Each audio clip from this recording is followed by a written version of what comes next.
নমস্কাৰ আপোনালোক খটকটিকে recent current affair আৰু মিনি আপডেট ইউটিউব চেনেলৰ ভিডিঅ'লৈ স্বাগতম জনালোঁ। চ' বন্ধুসকল, আমি এই ভিডিঅ'টোত আপোনালোকৰ লগত আলোচনা কৰিম অসমৰ কৃষি বিভাগ এগ্ৰিকালচাৰ ডিপাৰ্টমেণ্টৰ ফালৰ পৰা মুকলি হোৱা 1837টা পদৰ এপ্লিকেশ্যন কেনেকৈ কৰিব সেইখিনি আপোনালোকক দেখাই দিবলৈ যত্ন কৰিম আৰু আপোনালোকে নিজে মোবাইলতে এপ্লাই কৰিব পাৰিব। গোটেইখিনি কথা সবিশেষে জনাই দিবলৈ যত্ন কৰিম। চ' আপোনালোকে ভিডিঅ'টো শেষলৈকে চাওক। তাৰ লগতে যদি আপোনালোকে চেনেলটো ছাবস্ক্ৰাইব কৰিলে নাই ছাবস্ক্ৰাইব কৰি ল'ব, ভিডিঅ'টো লাইক কৰিব। চ' এপ্লাই কৰিবৰ কাৰণে এইটো ৱেবছাইট xcx.guwahati.ac.in এই ৱেবছাইটটোলৈ আহি কেনে আপোনালোকে এপ্লাই কৰিব পাৰিব। আপোনালোকে এই পেজটো খুলি ল'ব। এই পেজটো খুলি লৈ কেনে আপোনালোকৰ যিটো ৱেব পেজ থাকিব এই পেজটো আপোনালোকে ডেস্কটপ মোড কৰি ল'ব। ডেস্কটপ মোড কেনেকৈ কৰিব আপোনালোকে কৰিবৰ কাৰণে ইয়াত থকা তিনিটা যি ডট আছে এই তিনিটা ডট ক্লিক কৰিব।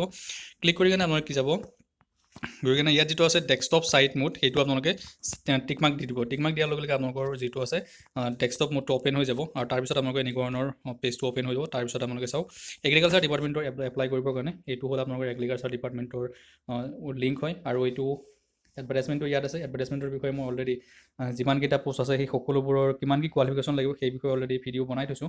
চ' আপোনালোকে ভিডিঅ'টো তাৰ পৰা পাই যাব।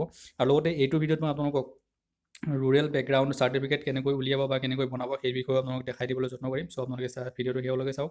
এপ্লাই কৰিবৰ কাৰণে আপোনালোকে ইয়াত থকা এপ্লাই নাৱত ক্লিক কৰিব। এপ্লাই নাৱত ক্লিক কৰি দিয়াৰ লগে লগে আপোনালোকৰ সন্মুখত এনেকুৱা ধৰণৰ এক্সটাৰ্নেল পেজ এটা অ'পেন হৈ যাব।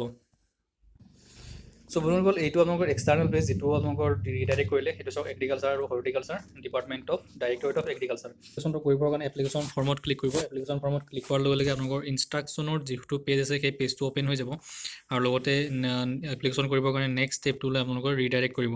চ' ইয়াত ইনষ্ট্ৰাকশ্যনবোৰ আছে। ইনষ্ট্ৰাকশ্যনবোৰত উল্লেখ কৰা আছে যে প্ৰথমতে আপোনালোকৰ ভেলিড ইমেইল ID থকা হ'ব লাগিব আৰু লগতে যিবোৰ ডকুমেণ্টছ আপলোড কৰিব লাগিব সেই ডকুমেণ্টছবোৰ আপোনালোকে JPG ফৰ্মেটত থকা হ'ব লাগিব আৰু চাইজটো দিছে মেক্সিমাম 200 KB ভিতৰত।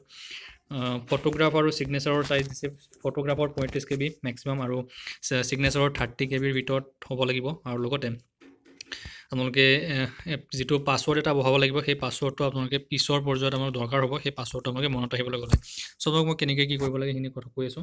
চবকে নেক্সটত ক্লিক কৰি দিব। নেক্সটত ক্লিক কৰাৰ লগে লগে আপোনালোকৰ এপ্লিকেশ্যন ফৰ্মখন অ'পেন হৈ যাব। ইয়াত চাওক আপোনাক সুধিছে এগ্ৰিকালচাৰ ডিপাৰ্টমেণ্ট কি পোষ্টটো ইয়াৰ পৰা চিলেক্ট কৰি ল'ব। ইয়াত চাওক পোষ্টটো আপোনালোকে চিলেক্ট কৰিলে। চ' পোষ্টটো চিলেক্ট কৰাৰ লগে লগে আপোনালোকৰ তলত আমাৰ কি যিমানবোৰ পোষ্ট আছে সেই সকলোবোৰ পোষ্টৰ লিষ্টটো ওলাই গৈছে। চ' আপোনালোকে যিটো পোষ্টত এপ্লাই কৰিব বিচাৰে সেই ইয়াত আপোনালোকৰ কি কৰক এনেকুৱা ধৰণে টিকমাৰ্ক দি দিয়ক। আপোনালোকে যিটোত কোৱালিফিকেশ্যন মিলিব সেই হিচাপত আপোনালোকে টিকমাৰ্কবোৰ দি দিব লাগিব। চ' আপোনালোকে চাওক মই ইয়াত কৰিলোঁ agriculture assistant junior assistant headquarter চাব ডিষ্ট্ৰিক্ট লেভেল।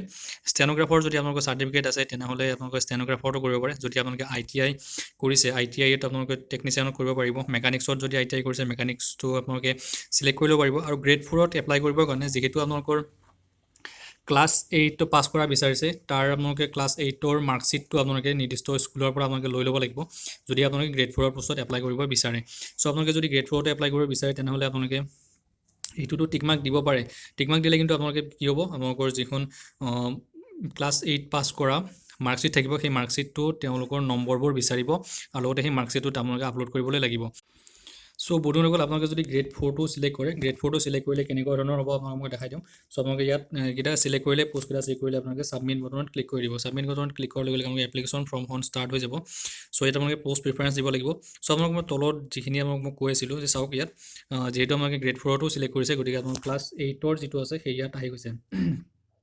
আপোনালোকে ক্লাছ 8টো ক'ৰ পৰা পাছ কৰিছে কোনটো বৰ্ডৰ পৰা সেইটো আপোনালোকে ইয়াত লিখিব। কেতিয়া পাছ কৰিছিলে পাৰ্চেণ্টেজ কিমান পাইছে আৰু লগতে এই ক্লাছ 8ৰ মাৰ্কশ্বিটটো আপোনালোকে ইয়াত আপলোড দিব লাগিব। চ' সেইকাৰণে যদিহে আপোনালোকে এইখন আছে বা আপোনালোকে উলিয়াব পাৰে তেনেহ'লে আপোনালোকে এইটো এপ্লাই কৰিব পাৰিব। চ' মই তেতিয়া কি কৰিম গ্ৰেড 4ৰ যিটো আছে সেইটো মই ডিচিলেক্ট কৰিম। ডিচিলেক্ট কৰি কেনে আমি বাকীকেইটা বস্তুৰ কাৰণে এপ্লিকেশ্যনটো দেখাই দিওঁ। চ' চাওক এতিয়া মই গ্ৰেড 4টো চিলেক্ট নকৰোঁ। গ্ৰেড 4টো চিলেক্ট নকৰিলে গ্ৰেড 4টো মই এতিয়া চিলেক্ট নকৰোঁ। গ্ৰেড 4টো চিলেক্ট নকৰিলে কি হ'ব ক্লাছ 8ৰ যিখন মাৰ্কশ্বিট আছে সেইটো আপলোড কৰিবলৈ নেদেখাব। চ' এইটো চাওক এইটো আপোনালোকে চাওক গ্ৰেড 4টো মই এতিয়া ডিচিলেক্ট কৰিলোঁ। ডিচিলেক্ট কৰোঁতে আপোনালোকে চাওক ইয়াত যিমানবোৰ ডকুমেণ্টছ লাগিব সেইবোৰ মেট্ৰিকৰ পৰা লাগিব। চ' এই এনেকুৱা ধৰণে আপোনালোকে এপ্লাই কৰিব পাৰিব যদিহে গ্ৰেড 4টো চিলেক্ট কৰে ক্লাছ 8টো আহি যাব। এইখিনি মই ক'বলগীয়া আছিলে। চ' ইয়াত পোষ্টবোৰ কি চিলেক্ট কৰিলে ইয়াত আহি গৈছে যে agriculture assistant extension assistant junior assistant headquarter আৰু ডিষ্ট্ৰিক্ট লেভেল PI কম্পিউটাৰৰ কাৰণে।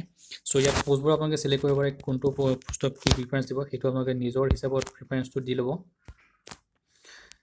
ইয়াত আপোনালোকে পোষ্টবোৰ চিলেক্ট কৰিলে তাৰপিছত ইয়াত আপোনালোকে নিজৰ কেণ্ডিডেটৰ নামটো ভৰাব লাগিব তাৰপিছত কেণ্ডিডেটৰ দেউতাকৰ নাম কেণ্ডিডেটৰ মাকৰ নাম তাৰপিছত জেণ্ডাৰটো আপোনালোকে চিলেক্ট কৰি ল'ব পাৰ্মানেণ্ট ৰেচিডেণ্ট এড্ৰেছ আপোনালোকে হয়নে নহয় সুধিছে অসমৰ ৰেচিডেণ্ট হয়নে নহয় হয় যদি আপোনালোকে য়েছ কৰি দিয়ে যদি আপোনালোকে য়েছ অভিয়াছলি কৰিব লাগিব তাৰপিছত আপোনালোকে চাওক ইয়াত ডকুমেণ্টছটো আপোনালোকে PRC বা তেনেকুৱা ধৰণৰ ৰিলেটেড ডকুমেণ্টছ আপোনালোকে পাৰ্মানেণ্ট ৰেচিডেণ্টৰ আপোনালোকে আপলোড কৰিবলৈ লাগিব ইয়াত আপোনালোকে ডেট অফ বাৰ্থটো চিলেক্ট কৰিব আৰু এজটো ইয়াত অট'মেটিকেলি আহি যাব তাৰপিছত কেতিয়া জন্ম হৈছিলে লগতে আপোনালোকৰ যদিহে বাৰ্থ চাৰ্টিফিকেট আছে মেট্ৰিকৰ এডমিট কাৰ্ডটো আপোনালোকে ইয়াত আপলোড কৰিবলৈ লাগিব তাৰপিছত এড্ৰেছ লাইনবোৰ আছে এড্ৰেছবোৰ ভৰাব লাগিব নিজৰ এড্ৰেছটো ইয়াত ভৰাই দিব পুলিচ ষ্টেচন ভৰাব ষ্টেটটো চিলেক্ট কৰিব ষ্টেটটো চিলেক্ট কৰাৰ লগে লগে আপোনালোকৰ কাষতে থকা ডিষ্ট্ৰিক্টটো আহি যাব ডিষ্ট্ৰিক্ট চিলেক্ট কৰিবৰ কাৰণে আহি যাব ইয়াত ডিষ্ট্ৰিক্টটো নিজৰ ডিষ্ট্ৰিক্টটো চিলেক্ট কৰিব পিনক'ডটো বহাই দিব ঠিক তেনেদৰে পাৰ্মানেণ্ট এড্ৰেছটো আপোনালোকে বহাব বহাই কিনে ইয়াত মোবাইল নম্বৰটো আপোনালোকে বহাব লাগিব নিজৰ মোবাইল নম্বৰ যিটো মোবাইল নম্বৰ আপোনালোকৰ তৎক্ষণাত মানে সঘনাই হাততে পোৱা থাকে তেনেকুৱা ধৰণৰ মোবাইল নম্বৰ দিয়ক ইয়াত মোবাইল নম্বৰ দ্বাৰা আপোনালোকৰ চেণ্ড OTP কৰাৰ লগে লগে OTP যাব আৰু সেই OTPটো ইয়াত বহাই কেনে কোডত বহাই কেনে আপোনালোকে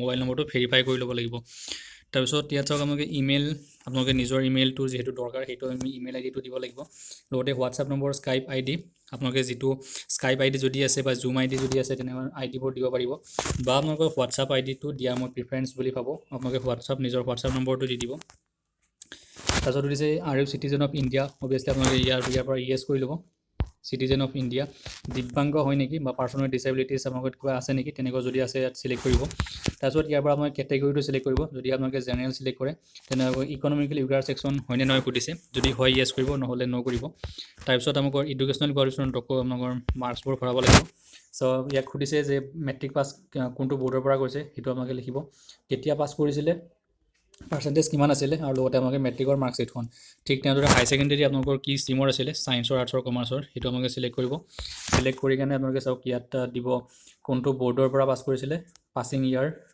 পাৰ্চেণ্টেজ আৰু ডকুমেণ্টছ ঠিক তেনেদৰে ডিগ্ৰীবোৰ আপোনালোকে এইখিনি ভৰাই দিব ইয়াত ভৰাই দিয়াৰ পিছত আপোনালোকে চাওক এই মেথামেটিক্স ষ্টেটিষ্টিক্স আৰু মেথামেটিক্স আপোনালোকৰ হাই ছেকেণ্ডেৰী লেভেলত কোনো এই তিনিটা ছাবজেক্টৰ কোনো এটা আছিলে নেকি যদি আছিলে আপোনালোকে ইয়াৰ পৰা কোনটো আছিলে সেইটো আপোনালোকে চিলেক্ট কৰিব তাৰপিছত কম্পিউটাৰ ডিপ্ল'মা যিহেতু আপোনাক লাগে সেইটো আপোনালোকে ইয়েছ কৰিব আৰু লগতে কম্পিউটাৰ চাৰ্টিফিকেটটো আপোনালোকে ইয়াত আপলোড কৰি দিব আৰু যদি আপোনালোকৰ ৱৰ্ক এক্সপিৰিয়েঞ্চ আছে যদি আপুনি কিবা কাম কৰিছে এই কাম কৰা কিমান বছৰ এক্সপিৰিয়েঞ্চ কিমান মাহৰ এক্সপিৰিয়েঞ্চ সেইটো আপোনালোকে দিব পাৰে বা কি পোষ্টত আছিলে সেইটো আপোনালোকে দিব পাৰে যদিহে আপোনালোকে ৱৰ্ক এক্সপিৰিয়েঞ্চ কোনো নাই তেনেহ'লে আপোনালোকে এইটো আপোনালোকে ইগন'ৰ কৰিব কাৰণ ইয়াত সুধিছে ইফ এনি যদিহে আছে তাৰপিছত প্ৰেজেণ্টলি কিবা অকুপেশ্যন কিবা কৰি আছে নেকি যদি আছে ইয়েছ কৰিব নাথাকিলে নকৰিব তাৰপিছত ইয়াত আপোনালোকে চাওক এমপ্লয়মেণ্ট এক্সচেঞ্জৰ ৰেজিষ্ট্ৰেশ্যন নাম্বাৰটো যিহেতু দৰকাৰ সেইটো আপোনালোকে ইয়াত বহাই দিব আৰু লগতে এমপ্লয়মেণ্ট এক্সচেঞ্জৰ চাৰ্টিফিকেটটো আপোনালোকে ইয়াত আপলোড কৰিবলৈ লাগিব চ' ইয়াৰ পিছত আহিব আপোনালোকৰ ৰুৰেল বেকগ্ৰাউণ্ডৰ কাৰণে ৰুৰেল বেকগ্ৰাউণ্ডৰ যিখন চাৰ্টিফিকেট সেই চাৰ্টিফিকেটটো আপোনালোকে আপলোড কৰিব লাগিব চ' এই চাৰ্টিফিকেটটো আপোনালোকে পাব বন্ধু হৈ গ'ল আপোনালোকৰ ৰুৰেল বেকগ্ৰাউণ্ডৰ যিখন শিডিউল 3 চাৰ্টিফিকেট সেই চাৰ্টিফিকেট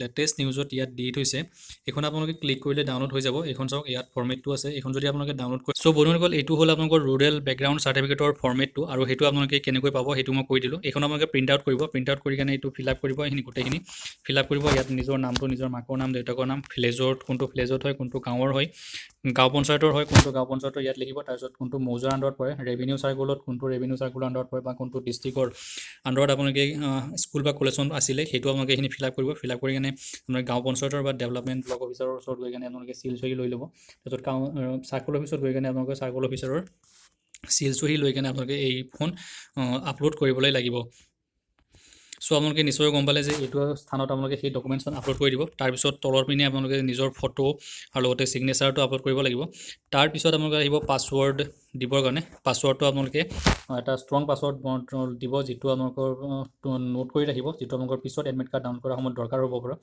ইয়াত আপোনালোকে পাছৱৰ্ডটো দিব তাৰপিছত ইয়াত পাছৱৰ্ডটো ৰিএণ্টাৰ কৰিব ৰিএণ্টাৰ কৰি কিনে ইয়াত থকা ছাবমিট বটনত ক্লিক কৰিব ছাবমিট বটনত ক্লিক কৰাৰ আগতে আপোনালোকে যিমানবোৰ ডাটা ভৰালে সেই সকলোবোৰ ঠিকে ঠিকে ভৰাইছে নাই এবাৰ চেক কৰি ল'ব ইয়াত আপোনালোকে ছাবমিট বটনত ক্লিক কৰি দিয়াৰ লগে লগে এপ্লিকেশ্যনখন ছাবমিট হৈ যাব চ' বন্ধুসকল এপ্লিকেশ্যনখন ছাবমিট হৈ যাব আৰু এনেকুৱা ধৰণে আপোনালোকৰ এপ্লিকেশ্যন ষ্টেটাছটো ক'ব যে এপ্লিকেশ্যন ছাকচেছফুলি ছেভ হৈ গৈছে আৰু লগতে ইয়াত এপ্লিকেশ্যন নম্বৰটো থাকিব আৰু লগতে আপোনালোকে এপ্লিকেশ্যনখন ইয়াৰটো অপশ্যনৰ পৰা যিটো অপশ্যন আপোনালোকে দেখাব সেই অপশ্যনটোৰ পৰা আপোনালোকে এপ্লিকেশ্যনখন প্ৰিণ্ট কৰি ৰাখিব পাৰিব চ' এনেকুৱা ধৰণে এগ্ৰিকালচাৰ ডিপাৰ্টমেণ্টৰ ফালৰ পৰা অহা যিমানকেইটা পোষ্ট আছে সেই পোষ্টকেইটাৰ কাৰণে এপ্লাই কৰিব পাৰিব আৰু গ্ৰেড 4ৰ কাৰণে এপ্লাই কৰিবৰ কাৰণে গোটেইখিনি ষ্টেপছ একেই থাকিব মাত্ৰ তাত যিটো এডুকেশ্যন কোৱালিফিকেশ্যন ক্লাছ 8ৰ আপোনালোকে মাৰ্কশ্বিটখন আপলোড কৰিবলৈ লাগিব।